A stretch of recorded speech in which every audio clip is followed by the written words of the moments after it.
Salut tout le monde! On se retrouve aujourd'hui pour une nouvelle vidéo et aujourd'hui on parle littérature québécoise, livres québécois parce que le 12 août approche à grands pas et le 12 août c'est la journée pour acheter un roman ou un livre québécois. Donc le 12 août j'achète un livre québécois, ça dure depuis plusieurs années auquel je participe à chaque année assidûment parce que j'adore me procurer de nouvelles lectures premièrement et deuxièmement parce que j'aime ça découvrir des choses d'ici donc c'est vraiment cool pour ça. Donc aujourd'hui je vous montre dans ma pile à lire tous les livres québécois qui me font envie. En fait, pas tous les livres, là, parce que sinon on s'en sortirait pas, mais comme les livres qui me font le plus envie en ce moment au niveau roman québécois. Ça va peut-être vous donner des idées pour vous procurer quelques livres durant cette journée-là, pour faire de nouvelles découvertes au niveau de romans québécois. Avant de commencer, si vous aimez tout ce qui touche aux livres et à la lecture, n'hésitez pas à vous abonner à la chaîne, activer la cloche pour rien manquer des prochaines vidéos et mettre un pouce sous la vidéo. Et c'est parti pour mes lectures québécoises de ma pile à lire.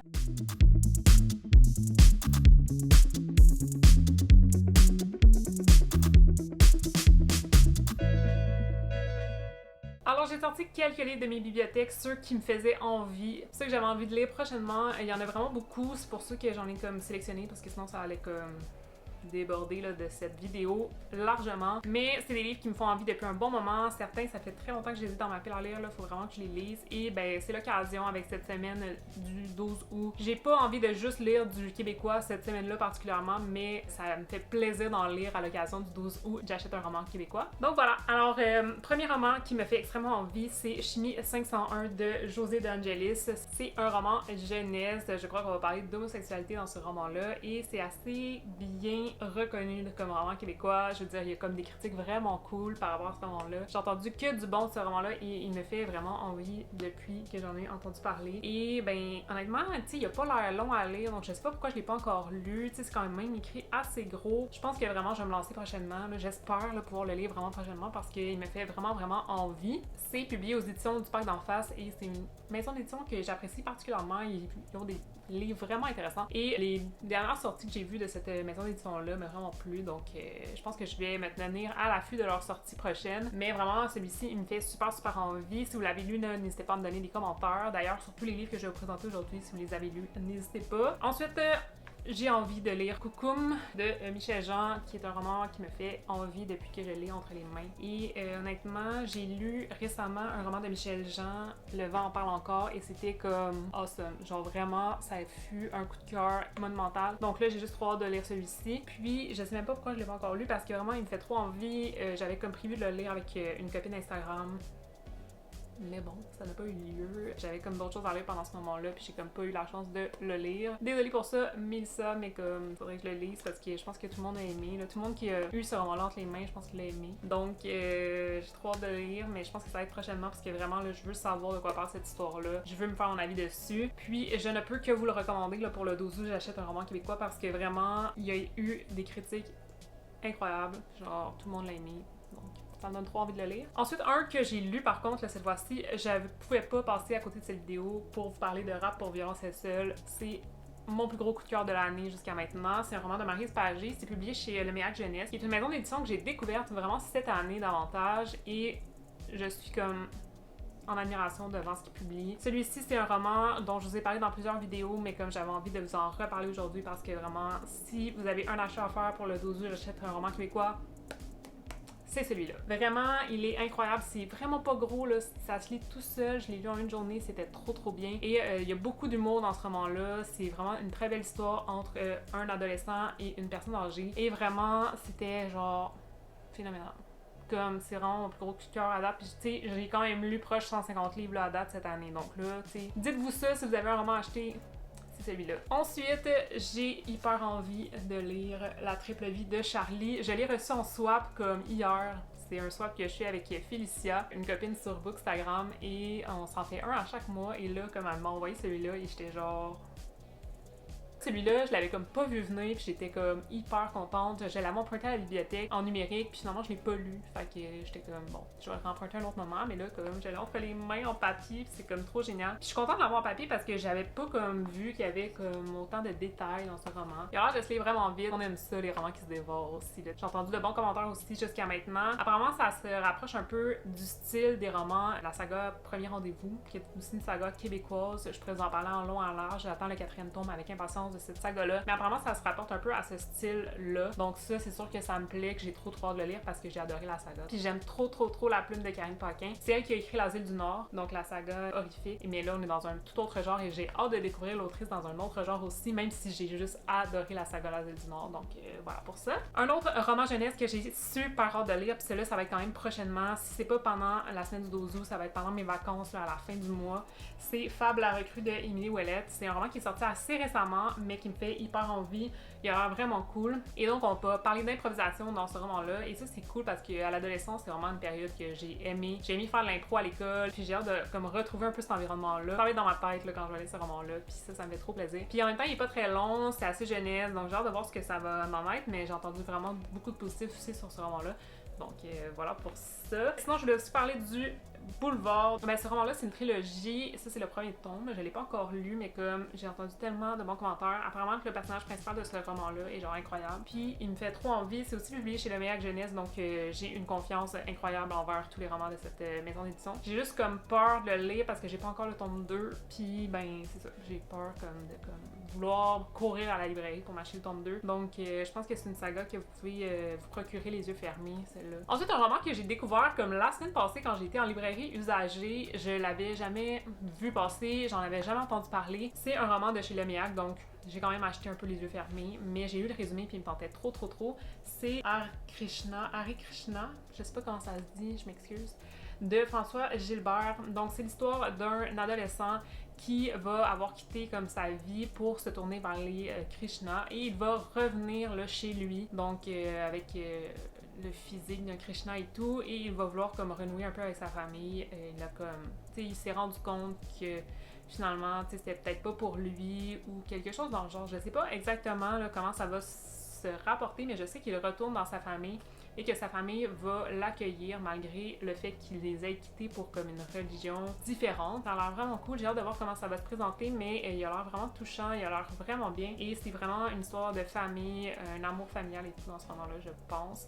Donc ça me fait trop envie. C'est encore assez court, il fait un peu moins de 200 pages, donc ça va se lire facilement. Ben je sais pas, je trouvais la couverture aussi quand même belle. Ensuite, je pouvais pas passer à côté d'un roman que je trouve comme vraiment pas beau, là, tu sais, comme il est blanc. Mais en poche, il est un peu plus beau, donc si ça vous tente de l'acheter, vous pouvez vous procurer en poche. Il est vraiment pas cher en plus. C'est Javotte de Simon Boulris. J'ai lu plusieurs romans de Simon Boulris et honnêtement, c'est comme pas un auteur auquel j'ai vraiment accroché. Genre, j'ai entendu tellement positif de cet auteur-là, mais comme moi, j'accroche à rien. À l'exception de Javotte. Javotte, j'avais commencé à le lire, je l'avais emprunté à la bibliothèque. J'avais comme lu la moitié, puis j'avais dû comme le rendre parce que je m'étais pris un peu tard là, pour commencer ma lecture. Donc long story short, c'est ça. Mais finalement, je l'ai acheté sur le Facebook de Ellie lit pour la cause et je l'avais comme eu en contrepartie d'un don pour la fibrose kystique, donc ça c'est super cool. Puis, ben c'est ça, il est en usager, mais j'avais vraiment envie de le terminer, donc c'est pour ça que je l'avais pris. Puis, je peux que vous conseiller, j'avais adoré la première moitié, je l'avais dévoré. Et donc, ben, tu sais, le grand format, il est pas super beau, mais le format poche est vraiment plus beau, puis il est vraiment pas cher. Donc, si vous voulez comme aller sur quelque chose de vraiment cool, mais pas trop cher, je vous conseille celui-là. Il est vraiment bien, puis tu sais, s'il a l'air vraiment touchant. Tu sais, comme la première moitié, là, il y a des bouts que j'avais envie de pleurer, donc j'imagine pas la fin. Mais je vais le terminer prochainement, je pense, parce qu'il me fait trop envie, genre, de connaître la fin de l'histoire aussi. Donc, voilà pour ça. Ensuite, 2 romans de chez Héliotrope, une maison d'édition que vraiment j'adore de plus en plus. Les pages couverture de leurs romans sont, genre, incroyablement belles. Et donc, je voulais absolument vous parler de L'absence de tout bouquet, de Catherine Mavrikaki. C'est une autrice que j'avais découvert lors de mon épreuve uniforme de français. C'est vraiment bizarre à dire, mais comme il avait utilisé un texte de cette autrice. Premièrement, là, il est comme hyper beau, genre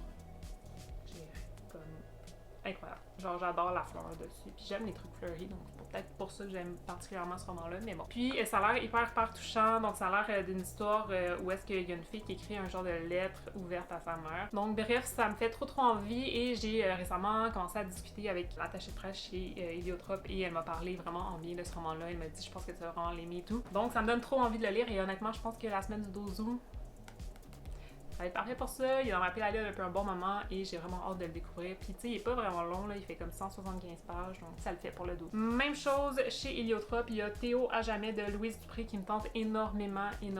C'est Béatrice qui travaille au montage d'un documentaire sur les tueries de masse. Puis elle va recevoir un appel des États-Unis comme quoi son mari et son fils se trouvent entre la vie et la mort aux États-Unis. Donc elle va comme quitter pour comme aller les rejoindre et tout. Puis on va comme fouiller un peu leur passé familial pour découvrir comme un sens à cette tragédie-là. Mais bref, j'en sais pas vraiment plus. C'est vraiment bizarre à dire, mais c'est comme un sujet que je trouve intéressant dans les livres, la façon qui est abordée dans différents livres, je trouve ça vraiment intéressant. Je sais pas comment ils vont aborder le sujet parce que c'est quand même un sujet tabou, là, on va se le dire. Ça peut pas être abordé de n'importe quelle façon, je pense, donc j'ai hâte de voir vraiment comment l'autrice va l'avoir abordé dans ce livre-là, mais comme j'ai trop hâte de le lire, puis il a l'air vraiment cool, donc à suivre pour celui-là, mais je vais le lire bientôt. Sinon, je voulais aussi vous parler du roman Le cœur pendu de Maude Michaud, qui est un roman que j'ai très hâte de lire parce qu'elle vient de sortir un roman récemment, Maude Michaud, qui me fait énormément envie. J'ai vu plusieurs coups de cœur sur la sortie de ce dernier roman-là. Celui-là, je l'ai comme moins vu passer, mais je pense que c'est parce que je regardais pas tant des comptes qui en parlaient au moment de sa sortie, donc c'est pour ça que j'en ai comme moins entendu parler. Mais je pense que comme c'est des autres romans, il a été vraiment aimé, et donc j'ai hâte de le lire celui-là. Il est pas très long non plus, c'est quand même des romans qui sont pas trop longs, ce que je vous ai présenté aujourd'hui. Ça va autant pour les grands que pour les petits lecteurs, et ben, il me fait trop envie. C'est une histoire qui est supposément hyper touchante. C'est ce que j'ai entendu sur ce roman-là. Un autre roman qui a l'air hyper touchant, aussi chez Libre Expression, c'est Embrasser Chaos de Andréane Brunet. Ça, là, j'avais dit que j'allais lire pendant le week-end sans signer, puis ça l'a vraiment pas fait. Donc, je l'ai pas encore lu, mais il a l'air hyper touchant aussi. C'est comme une fille qui va partir dans le Grand Nord à la conquête de l'histoire de son frère qui est décédé. Donc, elle va faire un peu son trip à lui, je pense. Trop touchant. Donc là, si je me cale ces deux-là, je pense que je vais comme gravement pleurer cette semaine-là. Un autre que j'ai hâte de lire, vraiment dans un tout autre genre, on part sur un vrai thriller noir, c'est Bouche cousue de Marie-Lou Addison, que j'ai trouvé en usagé assez récemment. Et quand je l'avais publié sur mon Instagram, genre j'ai eu, je pense, comme 15-20 commentaires de gens qui sont venus me dire « Ah, c'est vraiment génial ce roman-là, un gros coup de cœur et tout ». Donc, j'ai hâte de voir. Ça a l'air vraiment trash, là, par exemple. Juste la couverture est trash.